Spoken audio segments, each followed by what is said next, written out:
Welcome, foolish mortals, to another episode of the HitchHiking Hosts Show 101.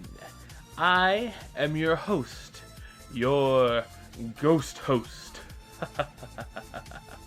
West Troop, and I'm back with another history episode. Well, we're traveling through Fantasyland of 1955 Disneyland, and we've talked about some interesting attractions. But let's talk about one that everyone probably knows a little bit about, at least. I'm sure even if you've never been to a Disney park, you've ridden on one of these, a type of this kind of ride. We're going to talk about, in this episode, King Arthur's Carousel.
Fantasyland in Disneyland, one of the many things that grabs your attention is the beautiful merry-go-round known as King Arthur's Carousel.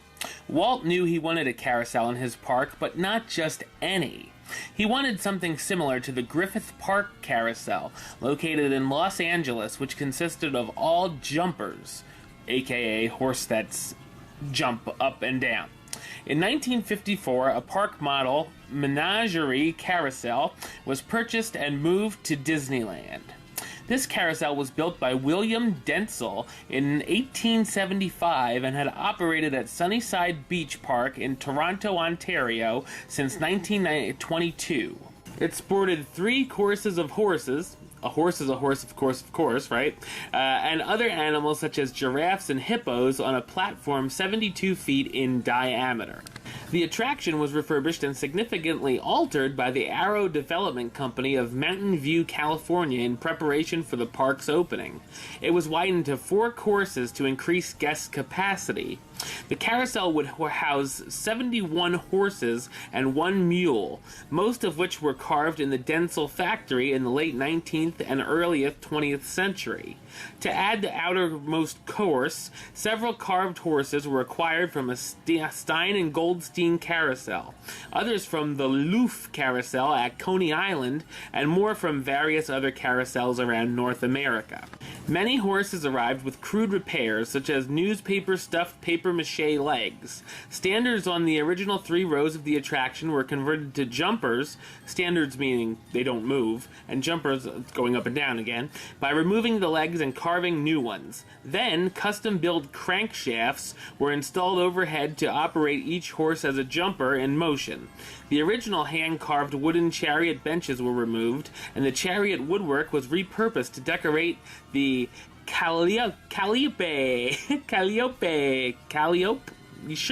tenders and passenger cars on the Casey Jr. Circus train, which we'll be talking about in just a few episodes. Awesome. A Wolritzer number 157 band organ face decorates the carousel. During its early years, this organ played Disney songs while the horses go around, but no longer operates as of 1983. The Disney music you hear today while riding the attraction is found behind Dumbo the Flying Elephant and is used for both attraction soundtracks. Motifs from Sleeping Beauty were added to the carousel, and the Princess and the Jester head motifs were refinished in 18-karat gold leaf. At night, more than 3,300 lights shine on the carousel canopy. King Arthur's Carousel opened on Disneyland's first day, July 17, 1955. Because of the humongous popularity of the carousel's single white horse, in 1975 all of the other horses were painted white. Each horse on the carousel has a name, and a complete list is available at City Hall on Main Street, USA. I didn't feel like going down every single horse, so just look it up, guys.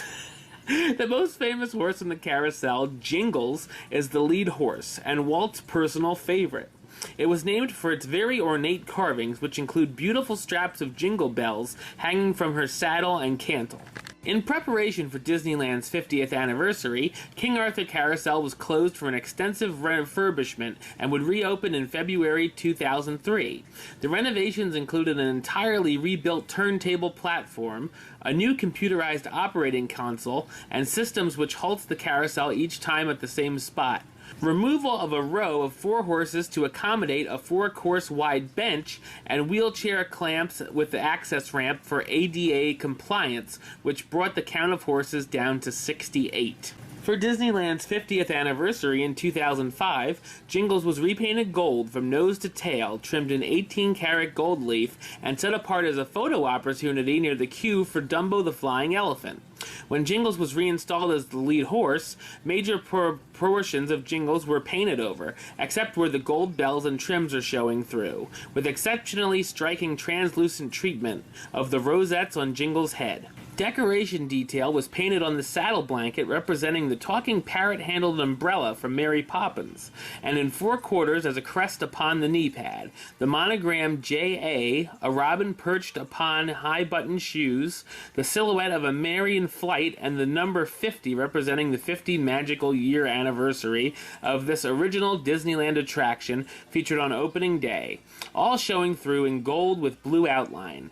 Jingles was then ceremoniously dedicated to Julie Andrews on April 8, 2008 as Honorary Ambassador, the title painted beneath the hidden Mickey on her cantle. In January 2010, the stirrups of each outer course horse were replaced to include additional lower loops, increasing accessibility. Right at the carousel, you may notice a sculpt of the Sword in the Stone. Inspired by the legend of Excalibur, Merlin used to host a ceremony nearby to determine which guest could pull the sword from the stone to become king for a day. It's good to be king.